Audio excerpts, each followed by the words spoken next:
आज आपण अंदाजपत्रकाचे फायदे शिकणार आहोत। अंदाजपत्रकाचे पहिला फायदा काय आहे, तो उपक्रमाच्या आर्थिक परिस्थितीचा आढावा घेणे। अंदाजपत्रकामध्ये प्रत्येक उपक्रमातील प्रत्येक पदावर किती खर्च होणार आहे आणि त्याच्यापासून आपल्याला उत्पन्न किती होणार आहे या बाबींचा विचार केलेला असल्यामुळे उपक्रमाची आर्थिक परिस्थिती कशी राहणार आहे, त्याच्या खर्चाची स्थिती कशी राहणार आहे, आपल्याला कशा प्रकारचं उत्पन्न प्राप्त होऊ शकतं या सर्व गोष्टींचा विचार अंदाजपत्रकात केलेला असल्यामुळे म्हणजे प्रत्येक पदावर होणारा खर्च आणि प्रत्येक विभागापासून होणारे उत्पन्न या दोन्ही गोष्टीचा विचार अंदाजपत्रकात केलेला असल्यामुळे उपक्रमाची आर्थिक परिस्थिती कशी आहे याबद्दलची स्पष्ट कल्पना उद्योजकाला होत असते। दुसरा फायदा हा आहे की उपक्रमामध्ये प्रत्येक स्तरावरील कर्मचाऱ्याला आणि काम करणाऱ्या प्रत्येक कर्मचाऱ्याला आपण म्हणू शकतो उपक्रमाच्या ध्येय धोरणाबद्दलची स्पष्ट कल्पना असते। ज्यावेळेस अंदाजपत्रक तयार केल्या जातं त्यावेळेस उपक्रमामध्ये कुठल्या विभागाचं कुठलं कार्य आहे आणि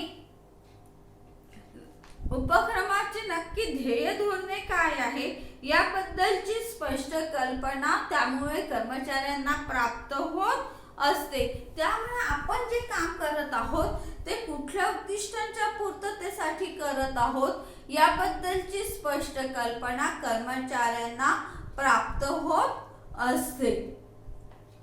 त्याचबरोबर तिसरा आपला आहे अंदाजपत्रकात कार्याच्या मूलभूत तत्वांचा समावेश असल्याने त्यात ठराविक काळ लक्षात घेतला जातो। म्हणजेच काय, ठराविक कालावधी म्हणजे काय, तर कुठलेही अंदाजपत्रक जे असतं हे सहसा एका कामापुरता असतं, कार्याच्या पूर्ततेकरता असतं किंवा एका वर्षाच्या कालावधीसाठी असतं।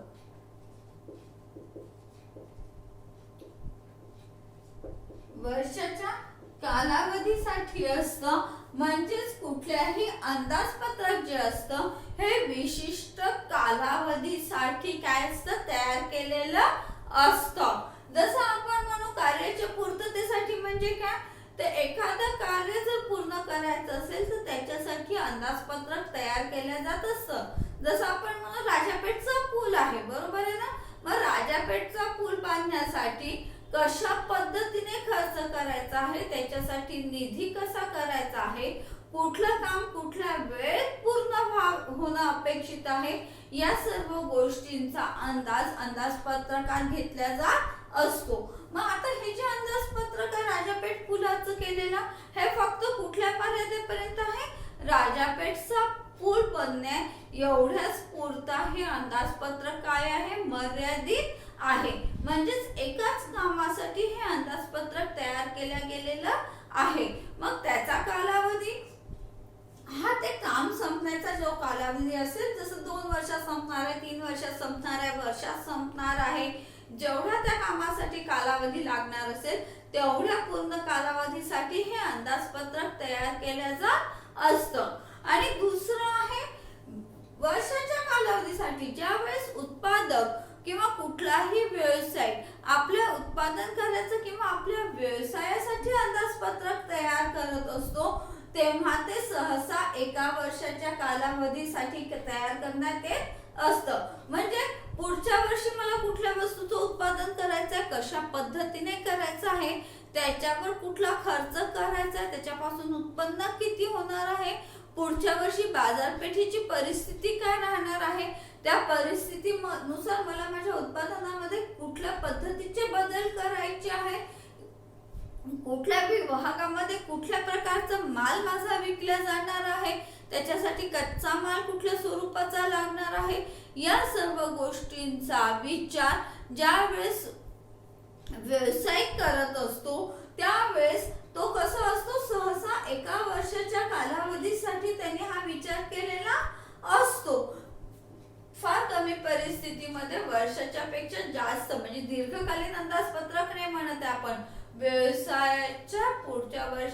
अंदाजपत्रकाबद्दल आपण बोलत आहोत.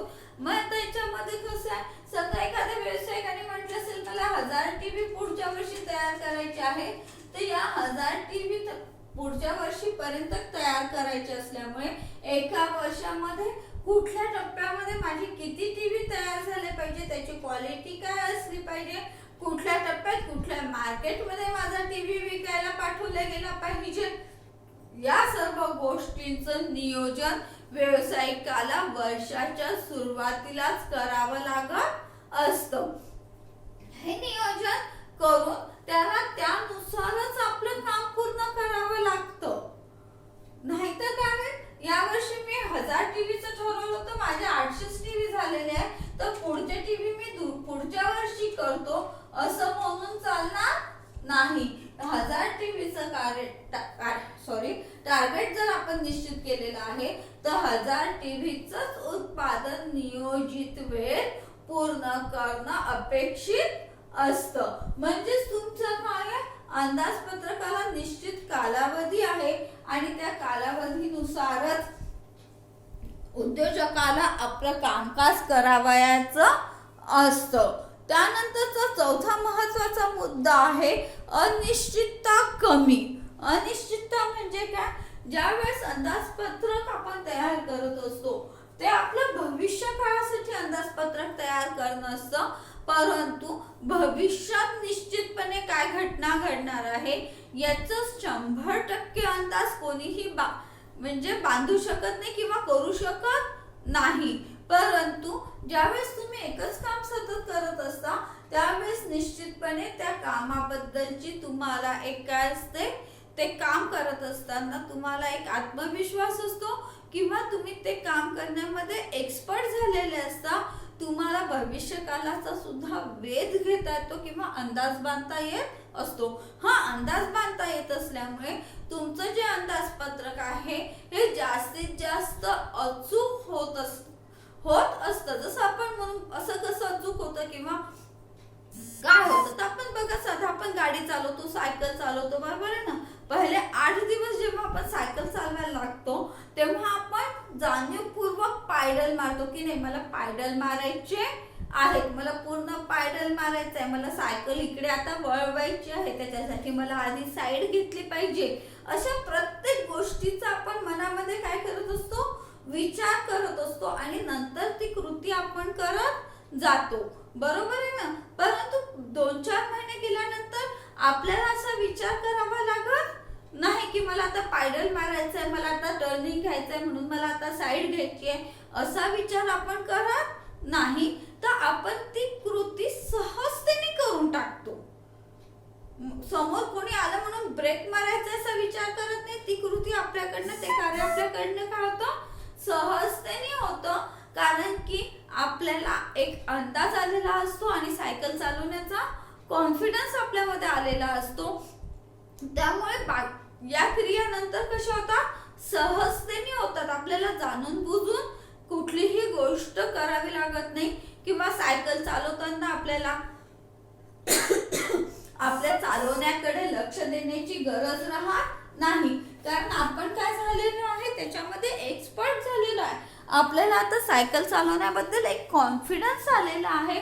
त्यामुळे आपले जे निर्णय असतात हे अचूक असतात, कुठेही चुकत नाही. आपण वेळेच्या आधी टर्निंग घेत नाही, वेळेच्या आधी ब्रेक मारत नाही, वेळेच्या आधी आपण सायकलवरनं उतरत नाही, तर आपण बरोबर ठराविक जागीच ब्रेक मारणार, ठराविक जागीच टर्निंग घेणार आहोत, ठराविक जागीच थांबणार आहोत. हे सगळ्या गोष्टी कशामुळे आलेल्या आहेत, आपण सतत ती गोष्ट करत राहिल्यामुळे आपण त्याच्यामध्ये काय झालंय, तरबेज झालेलो आहोत, एक्सपर्ट झालेलो आहे. ज्यावेळेस अंदाजपत्रक तयार केलं जात असतं, वारंवार ज्यावेळेस अंदाजपत्रक तयार केलं जातं त्यावेळेस अंदाजपत्रक तयार करणारी व्यक्ती देखील काय होते, त्याच्या कामामध्ये एक्सपर्ट होते, तयार होते आणि भविष्य काळात आपल्याला काम करताना कुठल्या अडचणी येणार आहे, परिस्थितीमध्ये काय बदल होऊ शकणार आहे याबद्दल तो निश्चितपणे अंदाज बांधू शकतो. आणि त्यामुळे अंदाजपत्रकातली जी अनिश्चितता आहे किंवा आपण म्हणू जे एक अनिश्चित वातावरण निर्माण होतो हे काय होतं मोठ्या प्रमाणावर कमी होण्यास मदत होते.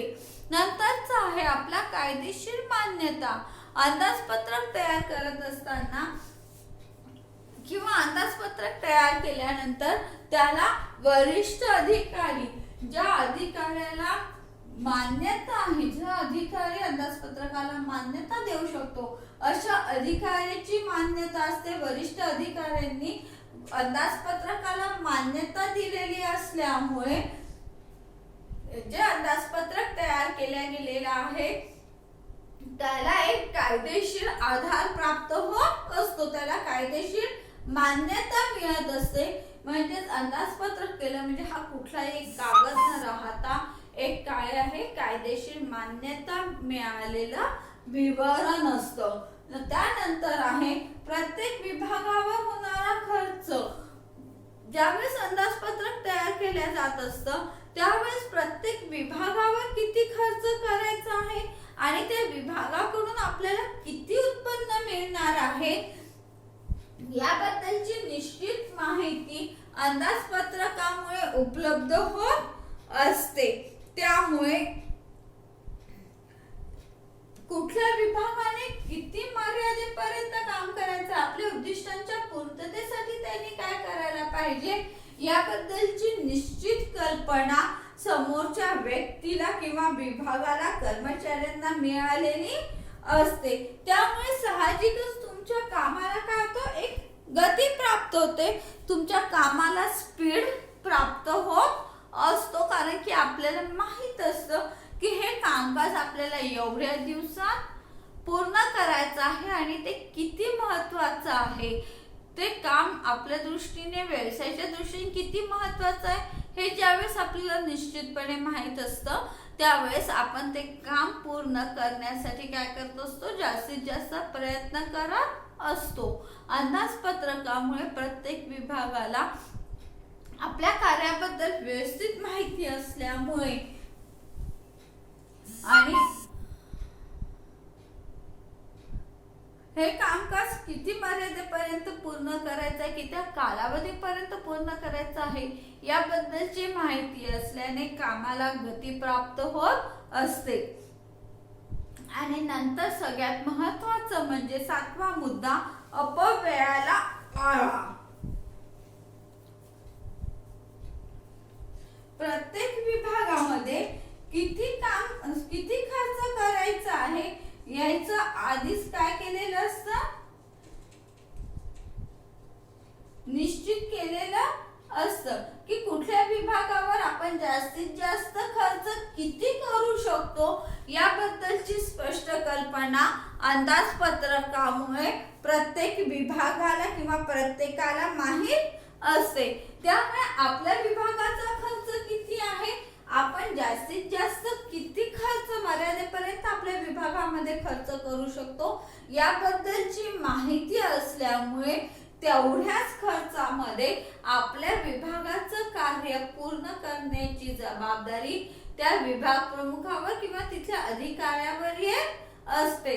त्यामुळे काय होतं जो काही खर्च करायचा आहे या खर्चावर आपोआपच नियंत्रण येतं, खर्च करण्यावर मर्यादा येत असते. जसं आपण बघितलं की आपल्याला एखादं काम करायचं असेल आणि आपल्याला जर कोणी असं म्हटलं की नाही तू हे काम की नाही 500 रुपयापर्यंत तुला पूर्ण करायचं आहे, 500 रुपयापेक्षा एकही पैसा जास्त भेटणार नाही असं जर कोणी आपल्याला सांगितलं असेल तर आपण काय करतो 500 रुपयापर्यंत जो खर्च नेण्याची हिम्मत करत नाही किंवा आपण 500 रुपयापर्यंत तो खर्च करूनच टाकू असं म्हणत नाही. तर आपण काय करतो 400-450 रुपयावर काय करतो खर्चाला मर्यादा घालतो. आपण ठरवतो की नाही 400 रुपये किंवा 450 रुपयातच हे काम करायचं आहे आणि आपली इच्छा अशी असते की तेवढ्या कमी याच्यामध्ये ते काम निश्चितपणे झालं पाहिजे. वाढून आपण काय करू 500 रुपयापर्यंत नेऊ, परंतु आधीच आपली खर्चाची मर्यादा आपण कमी केल्यामुळे काय झालेलं आहे आपण ते काम वाढून 500 जास्तीत जास्त 500 म्हणजे 500 रुपयेच खर्च केला पाहिजे असं नसल्यामुळे आपण जास्तीचा खर्च वाढवण्यामध्ये किंवा अति खर्च करण्याचा आपला कल राहत नाही, त्याच्यावर आपोआपच काय ते खर्च करण्यावर एक मर्यादा येत असल्यामुळे जे अवास्तविक खर्च असतात हे अवास्तविक खर्च काय केल्या जातात, टाळल्या जातात आणि अपव्ययाला आळा बसत असतो. त्यानंतरच आहे आपलं अंदाजपत्रक तयार करणे. अंदाजपत्रक तयार करणे म्हणजे काय?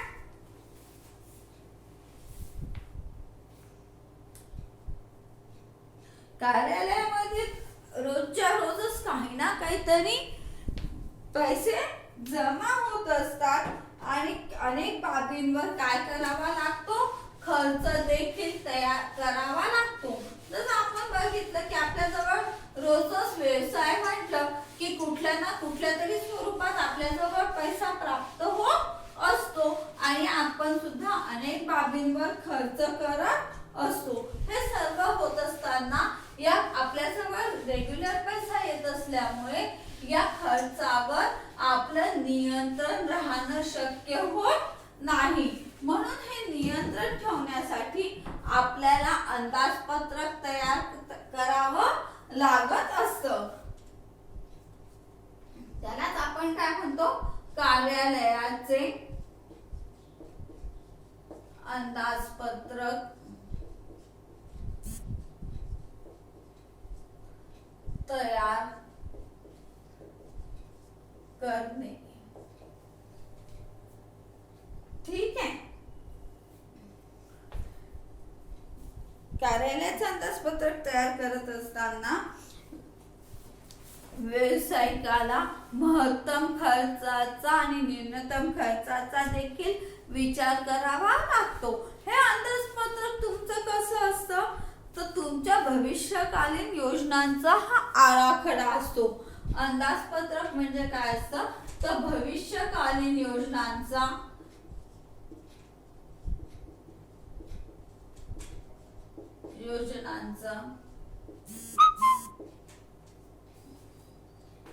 कागदावर उतरवलेला आराखडा.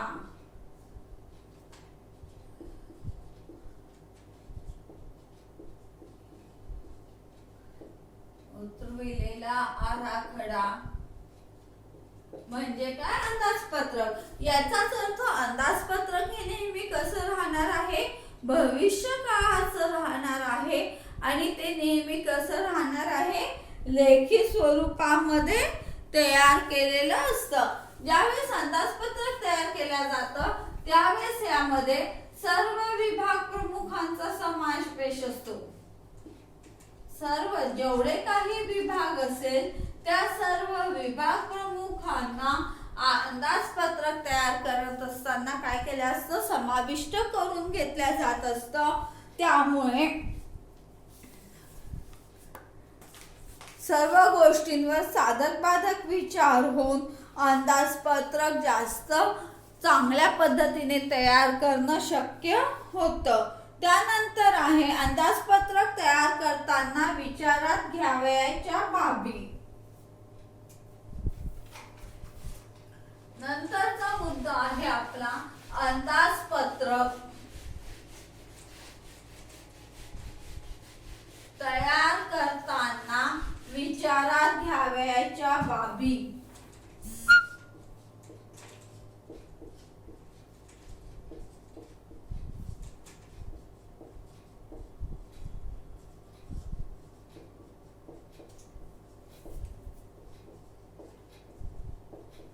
विचारात